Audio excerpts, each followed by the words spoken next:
আন্তর্জাতিক বাংলা সংবাদে সবাইকে স্বাগত। সুপ্রিয় দর্শক শ্রোতা, পৃথিবীতে কিন্তু চূড়ান্ত ভাবে প্রস্তুতি নিচ্ছে তৃতীয় বিশ্বযুদ্ধের জন্য। বেজে উঠেছে বিভিন্ন রাষ্ট্রের যুদ্ধের দামামা, যুদ্ধ চলছে, যুদ্ধ প্রস্তুতি, যে কোনো সময় তৃতীয় বিশ্বযুদ্ধ শুরু। জানিয়ে দেব আমাদের হাতে থেকে আন্তর্জাতিক আপডেট বাংলা সংবাদ। শুরুতেই থাকছে সংবাদ শিরোনাম, এরপর জানাবো বিস্তারিত। তেল আবিবে ইসরায়েলি সামরিক ঘাঁটিতে রকেট হামলা চালালো হিজবুল্লাহ। আরো জানিয়ে দিব গাজায় হামলার জবাবে ইয়েমেনে হাইফা বন্দর অবরোধ।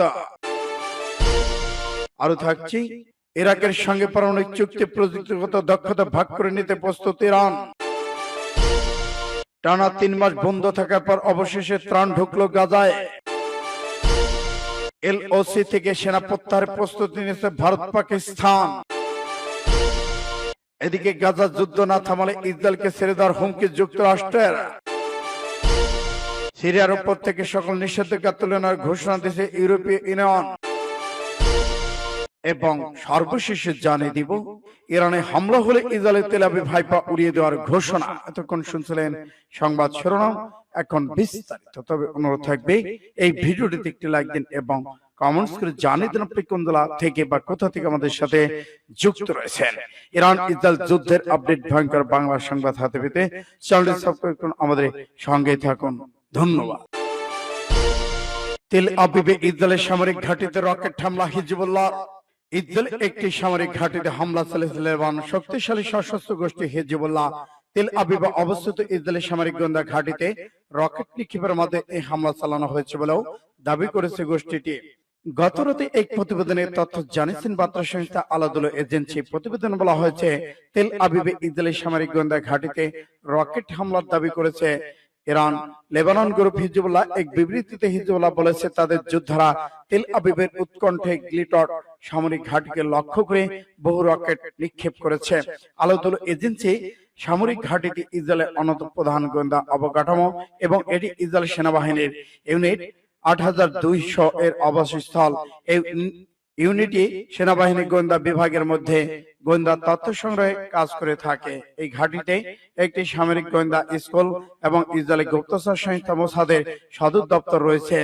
মূলত গত 23 সেপ্টেম্বর থেকে রাজধানী বৈরুত পাশাপাশি লেবানন জুড়ে ব্যাপক বিমান হামলা চালিয়ে যাচ্ছে ইসরায়েল। ইসরায়েলি সামরিক বাহিনী দাবি সশস্ত্র গোষ্ঠী হিজবুল্লাহ অপারেটিভ অবকাঠামো এবং অস্ত্রাগারকে লক্ষ্য করে এই হামলা চালানো হয়েছে। সূত্র ফাস্ট টুডে। গাজায় হামলার জবাবে ইয়েমেনের হাইফা বন্দর অবরোধ।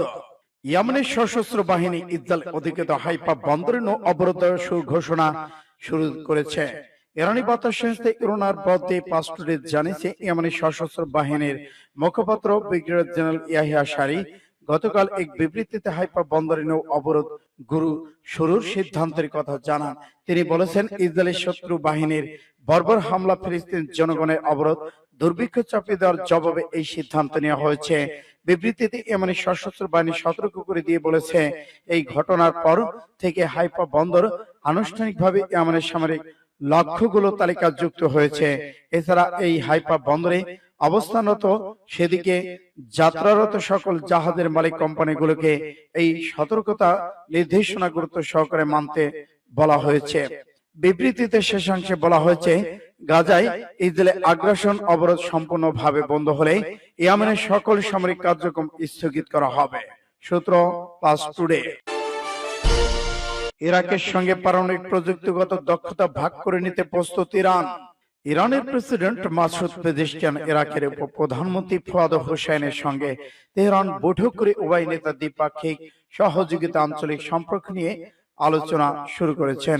গতকাল তেহরান ডায়ালগ ফোরামের দ্বিতীয় দিনে পেজিশকিয়ান অন্যান্য ইসলামী প্রতিবেশী দেশগুলোর সাথে ইরানের প্রযুক্তিগত দক্ষতা বিশেষ করে চিকিৎসা কৃষিতে শান্তিপূর্ণ পারমাণবিক প্রযুক্তি বিনিময়ের ইচ্ছা প্রকাশ করেছেন। বৈঠকে ইরানি মন্ত্রী দুই দেশের মধ্যে বাণিজ্যিক অর্থনৈতিক সম্পর্কে ক্রমবর্ধমান সম্প্রসারণের কথা উল্লেখ করেন।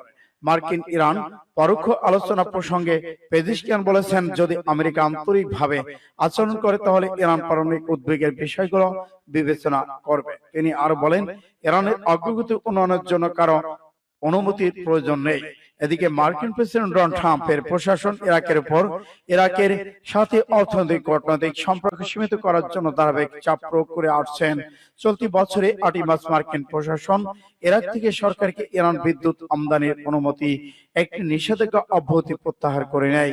কয়েক সপ্তাহ ধরে ইরাককে অল্প সময়ের জন্য একটি নতুন নিষেধাজ্ঞা অব্যাহতি দেওয়া হয়, যাতে তাদের জ্বালানি চাহিদা পূরণে ইরান থেকে বিদ্যুৎ আমদানি করতে পারে। সূত্র ফাস্ট টুডে। টানা 3 মাস বন্ধ থাকার পর অবশেষে ত্রাণ ঢুকলো গাজায়। টানা 3 মাস সম্পূর্ণ বন্ধ থাকার পর অবশেষে আবার ত্রাণ ঢুকলো গাজায়। সোমবার জরুরি সহায়তা নিয়ে 9টি ট্রাক প্রবেশ করেছে অবরুদ্ধ উপত্যকাটিতে। এক বিবৃতিতে বিষয়টি নিশ্চিত করেছেন জাতিসংঘ মহাসচিবের মুখপাত্র স্টিফেন জুজারিক। যদিও প্রয়োজনের তুলনায় এতে ত্রাণ সামান্য হলেও জানান তিনি, গাজাবাসীকে বাঁচাতে উপত্যকায় দৈনিক অন্তত 500 ত্রাণবাহী ট্রাক পাঠানো প্রয়োজন বলে উল্লেখ করেন তিনি। অপরদিকে বিশ্ব খাদ্য কর্মসূচি জানিয়েছে, গাজায় 10 লাখ মানুষের জন্য 4 মাসের খাদ্যপণ্য সীমান্তে মজুত করছে তারা। যদি উপত্যকা ঠিক কতটুকু ত্রাণ প্রবেশ করতে পারবে কিংবা কিভাবে তা বিতরণ করা হবে তা এখনো স্পষ্ট করা হয়নি। সূত্র AHM। গাজার যুদ্ধ না থামলে ইসরায়েলকে ছেড়ে দেওয়ার হুমকি যুক্তরাষ্ট্রের। ফিলিস্তিনে গাজা উপত্যকায় চলমান যুদ্ধ বন্ধ না থাকলে ইসরায়েলের প্রতি সমর্থন প্রত্যাহার করে নিতে পারে যুক্তরাষ্ট্র, এমন হুঁশিয়ারি দিয়েছেন মার্কিন প্রেসিডেন্ট ডোনাল্ড ট্রাম্পের ঘনিষ্ঠ সহযোগীরা। মার্কিন সংবাদ মাধ্যম ওয়াশিংটন পোস্ট সোমবার এক প্রতিবেদনের তথ্য জানিয়েছেন।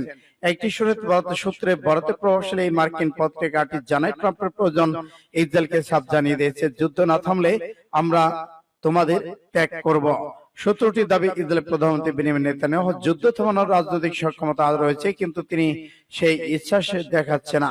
প্রতিবেদনে আরো বলা হয়েছে, ট্রাম্প ও সাম্প্রতিক মধ্যপ্রাচ্যের সফরে ইসরায়েলকে অন্তর্ভুক্ত করা হয়নি, যা নেতানিয়াহুর উপর চাপের আরেকটি ইঙ্গিত। গাজায় মানবিক ত্রাণ প্রবেশের সম্মতি দিলে ট্রাম্প শিবিরের পক্ষ থেকে ইসরায়েলের উপর চাপ আসবে।